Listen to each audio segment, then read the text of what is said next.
Hello दोस्तों, मैं Sarla Yadav SY Hindi platform channel पर एक बार फिर से आप सभी का हार्दिक अभिनंदन करती हूं। और आज हम लेकर आए हैं चैप्टर नंबर 2। और ये चैप्टर नंबर 2 है Malhar book 8th class NCERT book का। और बुक का नाम है Malhar. Chapter number 2, chapter number 1 जो था स्वदेश कविता गया प्रसाद शुक्ल स्नेही की, वो हमने इससे पहले की वीडियो में पढ़ा दिया था। तो दोस्तों, आप लोगों के लगातार कमेंट आ रहे थे कि मैम NCERT पढ़ाएं, और अभी फिर भी मेरे पास कमेंट आ रहे हैं कि मैम न्यू NCERT पढ़ें या ओल्ड NCERT पढ़ें।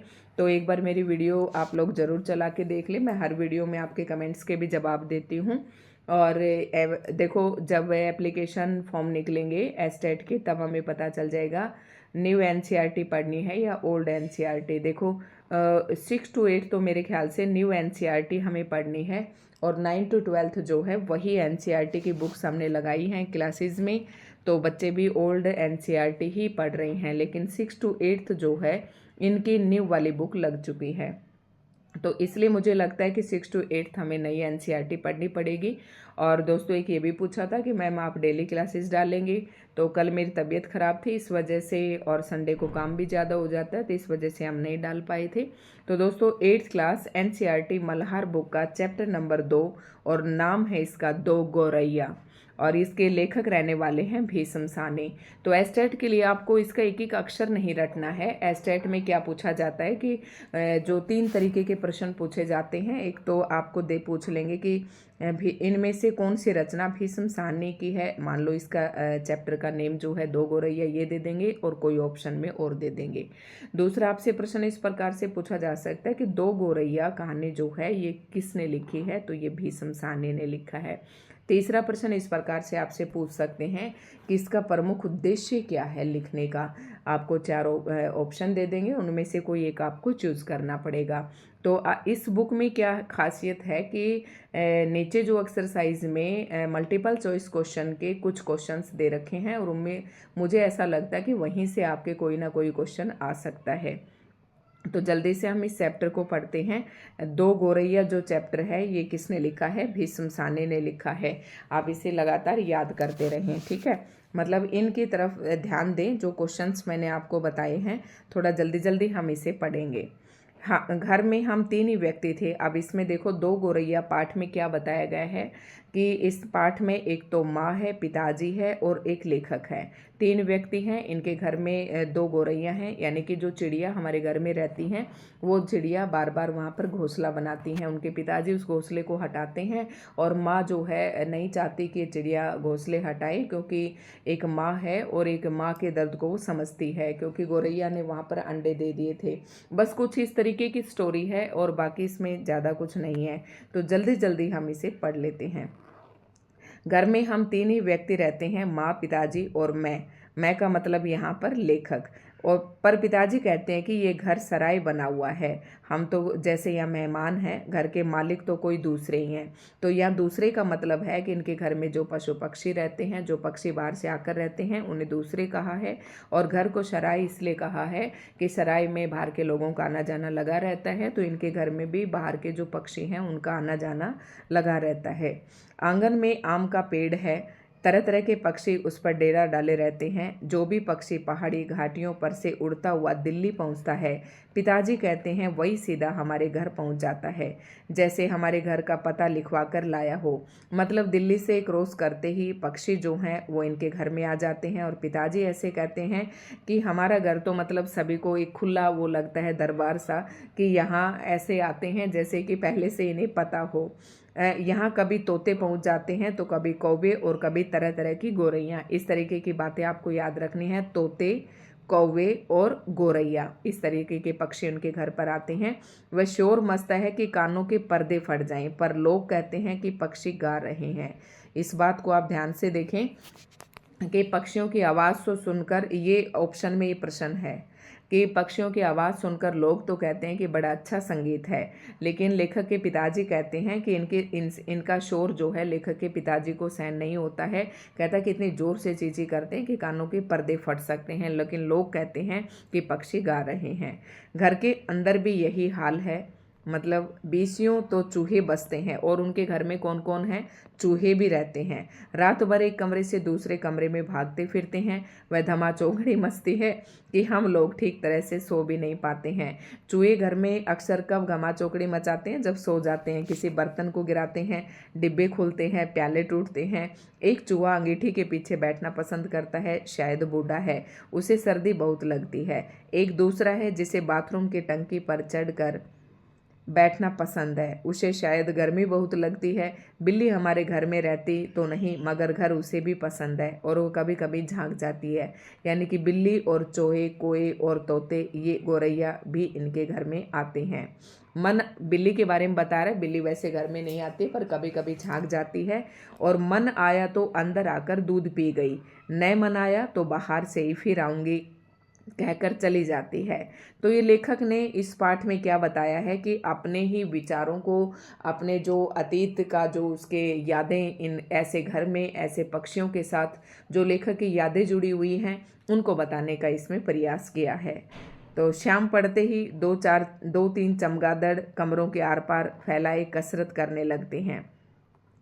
तो चमगादड़ भी आते हैं, घर में कबूतर भी हैं। दिन भर गुटरगू का संगीत सुनाई देता रहता है। इतने पर ही बस नहीं, घर में छिपकलियां भी हैं और बर्रे छावनी डाले हुए हैं। ठीक है, बर्रे किसे कहते हैं? बर्रे कहते हैं ततैया को, जो ततैये होते हैं ना, घूमते रहते हैं घर में। छिपकलियां भी हैं और बर्रे भी हैं। और चींटियों की तो जैसे फौज ही छावनी डाले हुए हैं और घर में भाई चींटियां भी हैं। ठीक है। अब एक दिन दो गोरैया सीधी घर के अंदर घुस गई और सॉरी, कहाँ गया ये? मैं सोच रही थी थोड़ा सा आपको बड़ा करके दिखाती। अब एक दिन यहाँ से हमने छोड़ा था, चींटियों की तो जैसे फौज ही छावनी डाले हुए हैं। अब बात आती है गोरैया की, जो पाठ का नाम है। अब एक दिन दो गोरैया सीधी अंदर घुस आई और बिना पूछे उड़ उड़ कर मकान देखने लगी। ठीक है, पिताजी कहने लगे कि मकान का निरीक्षण कर रही है कि उनके रहने योग्य है या नहीं। कभी वे किसी रोशनदान पर जा बैठती। अब जहाँ से प्रश्न आपसे पूछा जाएगा वो मैं साथ साथ आपको बताती जाऊंगी। तो कभी खिड़की पर, फिर जैसे आई थी वैसे ही उड़ गई थी। देखो, आपको ना स्टोरी अपने दिमाग में रखनी है कि इस पाठ में ये स्टोरी थी, तो कोई भी प्रश्न हो आपको, आप उसका आसानी से जवाब दे देंगे। पर 2 दिन बाद हमने क्या देखा कि बैठक की छत में लगे पंखे के गोले में उन्होंने अपना बिछावन बिछा लिया है। तो गोरैया ने कहाँ पर बनाया अपना घोंसला? बैठक की छत में लगे पंखे के गोले में। ठीक है, वहाँ पर उसने क्या किया, अपना वो घोंसला बना लिया। और मज़े से दोनों बैठे गाना गा रही हैं। जाहिर है उन्हें घर पसंद आ गया था। माँ और पिताजी दोनों सोफे पर बैठे उनकी ओर देखे जा रहे थे। थोड़ी देर बाद माँ सिर हिलाकर बोली, अब तो ये नहीं उड़ेंगे। मतलब उसके जो लेखक के माँ और पिताजी थे वो दोनों गोरैया की तरफ देख रहे थे और उसकी माँ कहती है कि अब तो ये नहीं उड़ेंगे, पहले इन्हें उड़ा देते तो उड़ जाते, अब तो इन्होंने ये घोंसला बना लिया है। मतलब इन पंक्तियों में माँ के कहने का भाव ये है कि जब आदमी एक बार अपना कहीं घर बना लेता है तो उसका निकलना मुश्किल होता है। तो अब तो शायद ही पक्षियाँ उड़े, ये गोरैया बाहर निकले, क्योंकि इन्होंने अब घोंसला बना लिया है। आपने इसे पहले क्यों नहीं उड़ाया? ऐसा कहना है लेखक की माँ का। इस पर पिताजी को गुस्सा आ गया। वह उठ खड़े हुए और बोले, देखता हूँ ये कैसे यहाँ रहती हैं। गोरैया मेरे आगे क्या चीज़ है? मैं अभी निकाल बाहर करता हूँ। छोड़ो जी, चूहों को तो निकाल नहीं पाई। अब उनकी माँ थोड़ा सा मजाक करती है और कहती है कि चूहे तो आपसे निकले नहीं, आप गोरैया को बाहर निकालेंगे। माँ ने व्यंग्य से कहा। ठीक है, आलोचनात्मक रूप से अपने पति से कहती है कि आप चूहे तो बाहर नहीं निकाल पाए, आप गोरैया को बाहर निकालेंगे। माँ कोई बात व्यंग्य में कहे तो पिताजी उबल पड़ते हैं मतलब उन्हें गुस्सा आ जाता है। वह समझते हैं कि माँ उनका मजाक उड़ा रही है। वह फौरन उठ खड़े हुए और पंखे के नीचे जाकर जोर से ताली बजाई और मुंह से शू शू शैशू कहा, बाहें झुलाई, फिर खड़े खड़े कूदने लगे। कभी बाहें झुलाते, कभी शैशू करते, मतलब वो चिड़ियों को भगा रहे थे। गोरैया ने घोंसले में से सिर निकालकर नीचे की ओर झांककर देखा और दोनों एक साथ चींची करने लगी और माँ खिलखिलाकर हंसने लगी। इस बात पर माँ क्यों हंसी कि ये तो अब बाहर जाने वाली नहीं है, चाहे तुम इन्हें कितना ही भगा लो। पिताजी को गुस्सा आ गया। इसमें हंसने की क्या बात है। वो अपनी पत्नी से कहते हैं कि इसमें हंसने की क्या बात है। माँ को ऐसे मौक़ों पर हमेशा मजाक सूझता है। हंसकर बोली, चिड़िया एक दूसरे से पूछ रही है कि ये आदमी कौन है और नाच क्यों रहा है। तब पिताजी को और भी ज़्यादा गुस्सा आ गया और वह पहले से भी ज़्यादा ऊंचा कूदने लगे। ठीक है, अब दोस्तों इनमें तो समझाने का कुछ भी नहीं है। मैं ये मान के चलती हूँ कि आप टीजीटी एस्टेट की तैयारी कर रहे हैं तो ये स्टोरी बहुत ही आसान है। गोरैया घोंसले में से निकलकर दूसरे पंखे के डैने पर जा बैठी। उन्हें पिताजी का नाचना जैसे बहुत पसंद आ रहा था। हाँ, माँ फिर हंसने लगी। ये निकलेगी नहीं जी, अब इन्होंने अंडे दे दिए होंगे। मैंने बताया ना कि माँ का यही कहना था कि अब ये बिल्कुल नहीं जाएंगे, अब इन्होंने अंडे दे दिए हैं।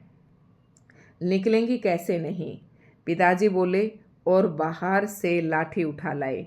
इसी बीच गोरैया फिर घोंसले में जा बैठी थी। उन्होंने लाठी ऊंची उठाकर पंखे के गोले को ठकोरा। ची ची करती गोरैया उड़कर पर्दे के डंडे पर जा बैठी। इतनी तकलीफ करने की क्या जरूरत थी, पंखा चला देते तो ये उड़ जाती, माँ ने हंसकर कहा। पिताजी लाठी उठाए पर्दे के डंडे की ओर लपके। एक गोरैया उड़कर किचन के दरवाजे पर जा बैठी, दूसरी सीढ़ियों वाले दरवाजे पर। ठीक है, माँ फिर हंस दी। तुम तो बड़े समझदार हो जी, सभी दरवाजे खुले हैं और तुम गोरैया को बाहर निकाल रही हो। एक दरवाजा खुला छोड़ो, बाकी दरवाजे बंद कर दो, तभी ये बाहर निकलेंगे। अब ये इसने सारे दरवाजे खोल रखे हैं, कभी वो उधर जाके बैठ जाती हैं, कभी उधर जाके बैठ जाती हैं। अब पिताजी ने मुझे झिड़क कर कहा, तू खड़ा क्या देख रहा है, जा दोनों दरवाजे बंद कर। ये पिताजी मतलब लेखक से कहते हैं। मैंने भागकर दोनों दरवाजे बंद कर दिए, केवल किचन वाला दरवाज़ा खुला रहा। तो दो गोरैया पाठ है ये। और पिताजी ने फिर लाठी उठाई और गोरैया पर हमला बोल दिया। एक बार तो झूलती लाठी माँ के सिर पर लगते लगते बची। ची ची करती चिड़िया कभी एक जगह तो कभी दूसरी जगह जा बैठती। आखिर दोनों किचन की ओर खुलने वाले दरवाजे में से बाहर निकल गई। माँ तालियां बजाने लगी। पिताजी ने लाठी दीवार के साथ टिकाकर रख दी और छाती फैलाई कुर्सी पर आ बैठे। आज दरवाजे बंद रखो, उन्होंने हुक्म दिया। एक दिन अंदर नहीं घुस पाएंगी तो घर छोड़ देंगी। ऐसा पिताजी ने कहा कि अब इनके सारे दरवाजे बंद कर दो तो ये अंदर नहीं आएंगे। तभी पंखे के ऊपर से ची ची की आवाज़ सुनाई पड़ी और माँ खिलखिलाकर हंस दी। मैंने सिर उठाकर ऊपर की ओर देखा। दोनों गोरैया फिर से अपने घोंसले में मौजूद थी, मतलब वापस फिर से आ गई। दरवाजे के नीचे से आ गई, माँ बोली। ठीक है, ऊपर से भगाया तो नीचे से आ गई। मैंने और पहले घरों के दरवाजे होते थे, नीचे काफ़ी स्पेस रहता था, वहीं से तो चूहे वगैरह घुसते थे। मैंने दरवाजे के नीचे देखा, सचमुच दरवाजों के नीचे थोड़ी थोड़ी जगह खाली थी। पिताजी को फिर गुस्सा आ गया। माँ मदद तो करती नहीं थी, बैठे हंसती जा रही थी। अब तो पिताजी गोरैया पर पिल पड़े, मतलब उनके पीछे ही पड़ गए। उन्होंने दरवाजों के नीचे कपड़े ठूस दिए ताकि कहीं कोई छेद बचा नहीं रह जाए, और फिर लाठी झुलाते हुए उन पर टूट पड़े। चिड़िया चींची करती फिर बाहर निकल गई, पर थोड़ी देर बाद वे फिर कमरे में मौजूद थी। अब की बार वे रोशनदान में से आ गई थी। पहले दरवाजे के नीचे से आई, बाद में रोशनदान से आई, जिसका एक शीशा टूटा हुआ था।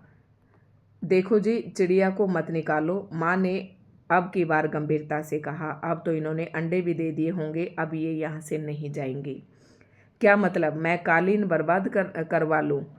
पिताजी बोले और कुर्सी पर चढ़कर रोशनदान में कपड़ा ठूस दिया और फिर लाठी झुलाकर एक बार फिर चिड़ियों को खदेड़ दिया। दोनों पिछले आंगन की दीवार पर जा बैठी। इतने में रात पड़ गई। हम खाना खाकर ऊपर जाकर सो गए। जाने से पहले मैंने आंगन में जाकर देखा, चिड़िया वहाँ पर नहीं थी। मैंने समझ लिया कि उन्हें अकल आ गई होगी, अपनी हार मानकर किसी दूसरी जगह पर चली गई होंगी। मतलब आखिर में चिड़िया ने अपना जो है घर छोड़ दिया। दूसरे दिन इतवार था। हम लोग नीचे उतर कर आए तो वे फिर मौजूद थी और मज़े से बैठी मल्हार गा रही थी। मल्हार क्या होता है? एक शास्त्रीय संगीत होता है, एक राग होता है, शास्त्रीय राग है। पिताजी ने फिर लाठी उठा ली। उस दिन उन्हें गोरैया को बाहर निकालने में बहुत देर नहीं लगी। अब तो रोज़ यही कुछ होने लगा। दिन में तो वे बाहर निकल ही जाती, पर रात के वक्त जब हम सो रहे होते तो न जाने किस रास्ते से वे अंदर घुस जाती, मतलब फिर से आ जाती। पिताजी परेशान हो उठे। आखिर कोई कहाँ तक लाठी झुला सकता है?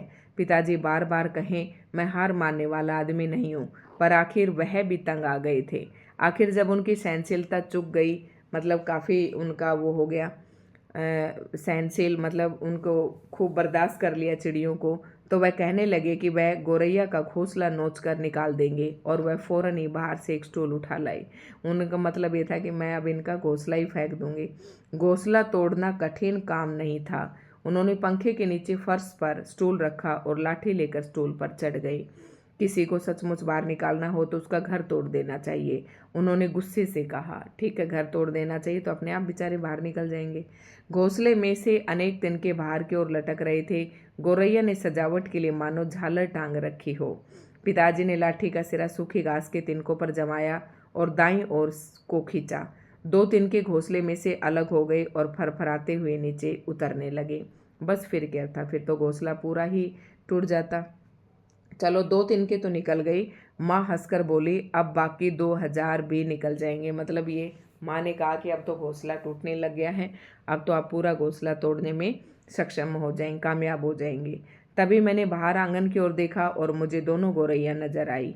दोनों चुपचाप दीवार पर बैठी थी। इस बीच दोनों कुछ कुछ दुबला गई थी, कुछ कुछ काली पड़ गई थी। अब वे चहक भी नहीं रही थी। अब ये भी एक प्रश्न है कि वो काली क्यों पड़ गई थी, चहक क्यों नहीं रही थी, दुबला क्यों गई थी?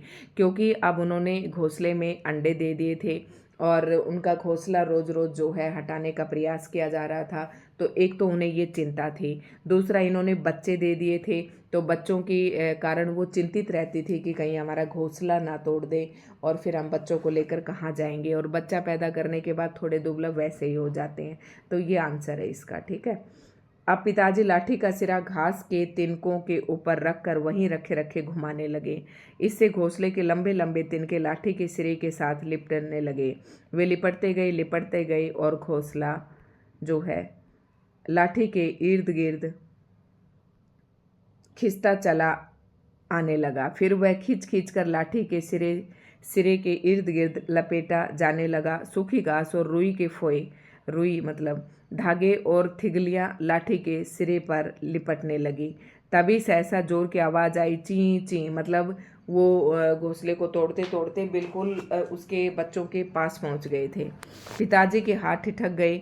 ये क्या गौरैया लौट आई है? मैंने झट से बाहर की ओर देखा। नहीं, दोनों गौरैया बाहर दीवार पर गुमसुम बैठी थी। अब देखो, उनके बच्चों को खदेड़ रहे हैं तो उन बेचारी बहुत ही परेशान थी। दोनों को गुस्सा भी आ रहा होगा। ची ची ची, फिर आवाज आई। मैंने ऊपर देखा, पंखे के गोले के ऊपर से नन्ही नन्ही गौरैया सिर निकाले नीचे की ओर देख रही थी। मतलब उनके बच्चे चूजे बड़े हो गए थे। ची ची किए जा रही थी। अभी भी पिताजी के हाथ में लाठी थी और उस पर लिपटा घोंसले का बहुत सा हिस्सा था। नन्ही नन्ही दो गौरैया, वे अभी भी झांके जा रही थी और ची ची करके मानो अपना परिचय दे रही थी। हम आ गई हैं, हमारे माँ बाप कहाँ हैं? मतलब वो उनके छोटे छोटे उसमें बच्चे थे। और ऐसा लग रहा था कि जब लेखक के पिताजी घोंसला हटा रहे थे तो वो दोनों गौरैया उनसे पूछ रही थी कि हमारे माँ बाप कहाँ हैं। मैं अवाक, मतलब हैरान, उनकी ओर देखता रहा। फिर मैंने देखा पिताजी स्टूल पर से नीचे उतर आए हैं और घोंसले के तिनकों में से लाठी निकालकर उन्होंने लाठी को एक ओर रख दिया और चुपचाप कुर्सी पर आकर बैठ गए हैं। इस बीच माँ कुर्सी पर से उठी और सभी दरवाजे खोल दिए। नन्ही चिड़िया अभी भी हाफ हाफ कर चिल्लाई जा रही थी और अपने माँ बाप को बुला रही थी। उनके माँ बाप झट से उड़कर अंदर आ गए और चींची करते उनसे जा मिले और उनकी नन्ही नन्ही चोंचों में चुग्गा डालने लगे। माँ, पिताजी और मैं उनकी ओर देखते रह गए। कमरे में फिर से शोर होने लगा था, पर अब की बार पिताजी उनकी ओर देख देख कर मुस्कुराते रहे। देखो कितनी अच्छी बात है, लास्ट में मतलब जो उनके पिताजी थे उन्हें भी समझ में आ गया था कि बच्चों से उनके माँ बाप को अलग करना कितना मुश्किल है, किसी का घर तोड़ना कितना मुश्किल है। तो बहुत ही अच्छे ये पाठ है। ये भीष्म साहनी जो है इसके लेखक हैं। अब लेखक का थोड़ा सा और देख लेते हैं। इसमें यहाँ से प्रश्न पूछे जाने की प्रबल संभावना रहती है। भीष्म साहनी हिंदी साहित्य के बहुमुखी प्रतिभा के लेखक थे। उन्होंने अपनी कहानियों में देश विभाजन और मानवीय मूल्यों की मार्मिक अभिव्यक्ति की है। उनके प्रसिद्ध उपन्यास तमस जो है ये भीष्म साहनी का ही प्रश्न पूछा जाता है। और इसमें तमस पर ये इसका विषय क्या है? तमस नामक जो इनकी उपन्यास है इसका मूल विषय है देश विभाजन और त्रासदी। ठीक है, इस पर इनको साहित्य अकादमी पुरस्कार दिया गया। साहित्य में उनके योगदान के लिए उन्हें भारत भूषण सरकार ने पद्म भूषण से अलंकृत किया था।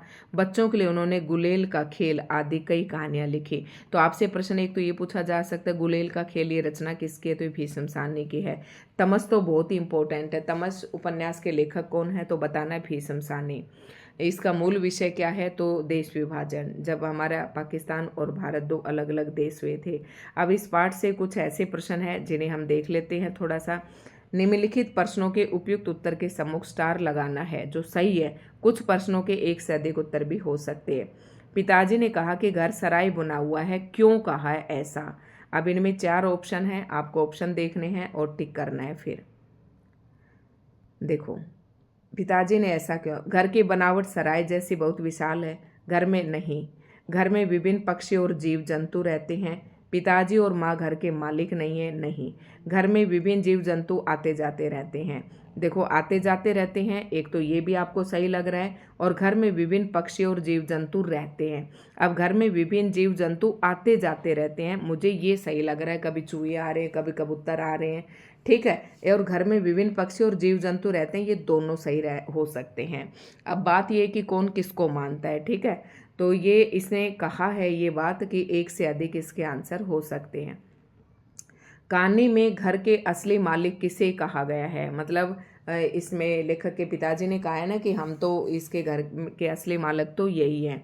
माँ और पिताजी को जिनका वह मकान है, लेखक को जिसने ये कहानी लिखी है, जीव जंतुओं को जो उस घर में रहते थे, मेहमानों को जो लेखक से मिलने आते थे। नहीं जी, इसका राइट आंसर इस पाठ के अकॉर्डिंग ये है, जीव जंतुओं को कहा है जो उस घर में रहते थे, ठीक है। अब इस हिसाब से रहते थे, तो इस हिसाब से इसका आंसर हो जाएगा, और ये हो जाएगा घर में विभिन्न जीव जंतु और पक्षी रहते थे, ये हो जाएगा इसका आंसर, ठीक है। इसी बुक के अकॉर्डिंग अगर माने तो गौरैया के प्रति माँ और पिताजी की प्रतिक्रियाएं कैसी थी? अब ये बताना है कि गौरैया के प्रति उसकी माँ और पिताजी की प्रतिक्रियाएं कैसी थी। दोनों ने खुशी से घर में उनका स्वागत किया। पिताजी ने उन्हें भगाने की कोशिश की, लेकिन माँ ने मना किया। दोनों ने मिलकर उन्हें घर से बाहर निकाल दिया, ये तो नहीं है। और दोनों ने स्वागत भी नहीं किया। माँ ने उन्हें निकालने के लिए कहा, लेकिन पिताजी ने घर में रहने के लिए कहा, नहीं, ये भी नहीं है। तो इसका हो जाएगा पिताजी ने उन्हें भगाने की कोशिश की, लेकिन माँ ने मना किया, ये इसका राइट आंसर हो जाएगा, ठीक है। माँ बार बार पिताजी की बातों पर मुस्कुराती और मजाक करती थी, इससे क्या पता चलता है? माँ बार बार पिताजी की बातों पर मुस्कुराती और मजाक करती थी, इससे क्या पता चलता है? इसका आंसर आपको करना है कि माँ चाहती थी कि गौरैया घर से भगाई न जाए। माँ को पिताजी के प्रयत्न व्यर्थ लगते थे। माँ को गौरैया की गतिविधियों पर हंसी आ जाती थी। माँ को दूसरों पर हंसना और उपहास करना अच्छा लगता था। तो ये तो ऐसे बिल्कुल नहीं है। अब एक बार क्वेश्चन को फिर से हम पढ़ते हैं, क्या कहा है? माँ बार बार पिताजी की बातों पर मुस्कुराती और मजाक करती थी, इससे क्या पता चलता है? माँ बार बार पिताजी की बातों पर मुस्कुराती और मजाक करती थी, मतलब माँ को दूसरों पर नहीं, ये बिल्कुल गलत है। माँ को गौरैया की गतिविधियों पर हंसी आ जाती थी, ये हो सकता है। माँ को पिताजी के प्रयत्न व्यर्थ लगने लगे थे। माँ बार बार पिताजी की बातों पर मुस्कुराती और मजाक करती थी। माँ चाहती थी कि गौरैया घर से भगाई न जाए, तो माँ को गौरैया की गतिविधियों पर हंसी आ जाती थी, ये इसका सही आंसर लग रहा है मुझे। और या ये हो सकता है, माँ बार बार पिताजी की बातों पर मुस्कुराती और मजाक करती थी, इससे क्या पता चलता है? इसका मतलब ये कि माँ को पिताजी के प्रयत्न व्यर्थ लगते थे, कि जो ये भगाने का प्रयत्न कर रही हैं, एक तो ये उसके प्रयत्न उसे व्यर्थ लग रहे थे, और माँ को गौरैया की गतिविधियों पर हंसी आ जाती थी। तो गौरैया की गतिविधियों पर भी हंसी आ रही थी, तो इसका राइट आंसर आप अपनी समझ से इन दोनों में से ले सकते हैं, ठीक है। और इस तरीके से कहानी में गौरैया के बार बार लौटने को जीवन के किस पहलू से जोड़ा जा सकता है? दूसरों पर निर्भर रहना, असफलताओं से हार मान लेना, अपने प्रयास को निरंतर जारी रखना, संघर्ष को छोड़कर नए रास्ते अपनाना। तो यहाँ पर अपने प्रयास को निरंतर जारी रखना, इस तरीके के प्रश्न आपसे पूछे जा सकते हैं, जिसमें कोई डाउट नहीं है, ठीक है। तो दोस्तों आगे का जो है इसमें इस तरीके के प्रश्न आपसे नहीं पूछे जाएंगे, ठीक है। और ये बच्चों के प्रश्न उत्तर हैं फिर इसमें, तो आपसे बस इस तरीके के प्रश्न ही आपसे पूछे जाएंगे। तो आज का जो पाठ है आपको कैसा लगा दोस्तों, कमेंट करके मुझे ज़रूर बताएं। तो धन्यवाद दोस्तों। वीडियो आपको अच्छी लगे तो लाइक एंड शेयर जरूर करें। धन्यवाद। चैनल पर नए हैं तो चैनल को सब्सक्राइब जरूर कर लें।